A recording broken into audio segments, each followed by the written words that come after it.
Welcome to Doron Yoga. Welcome Vanessa, thanks for joining us today. We'll look at Bhujapidasana, the arm squeezing pose. It's a pose in the primary series of the Ashtanga Vinyasa system. Though it's in the primary series, it's anything but primary. It's one of the most challenging poses out there, and a lot of people struggle with it. I'll explain a little bit about what it is, and then we'll try it out with Vanessa and see what we can learn, the little tricks of how to make it work. The arm squeezing pose, normally we come from downward dog, we come in. We're working on getting the arms behind the feet. Some of us can't do that and need to lift the heels in order to bring the hands down. Some of us can lower the hands down and keep the heels down.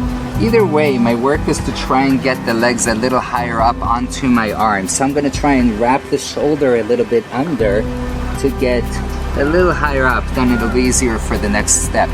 At this point, I'm moving my hips back, but I'm keeping my chest and head forward. Otherwise, I'd be crashing onto my butt. Once I'm up, and this is really a balance of lowering the hips, keeping the chest up, I'm going to cross the legs right over the left, and I'm going to keep my heart as open as I can.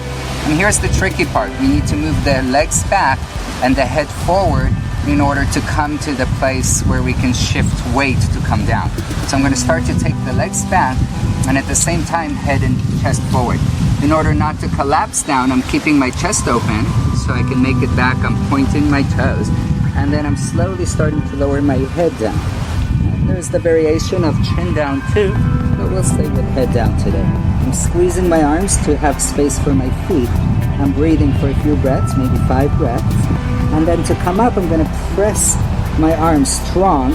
In order to lift my head off the ground, I have to shift my weight. So you probably can see my hips are moving back in order to lift the head up. So it's like a swing. I need to move hips back for the head to come down.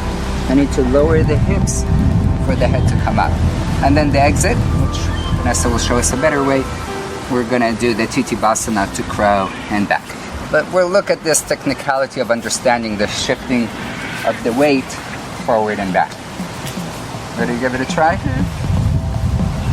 So, again, trying to go down. We're going to start by taking the hands behind.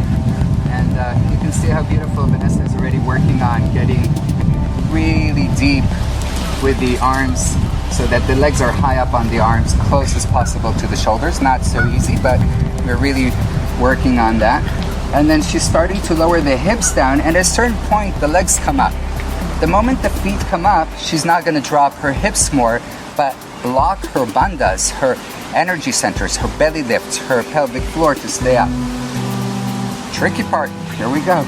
Keeping the chest open, she starts to move the feet back and the head comes down. Pointing the toes to create space, and slowly the head comes down to the ground. Perfection. The legs as much as possible. Maybe they lift off the ground, maybe not. We're doing our best. And then to come back up. So again, the hips will go back away from the head. And as soon as the weight goes into the hips, the chest and head have to open up. Pressing the arms, and reaching the feet forward.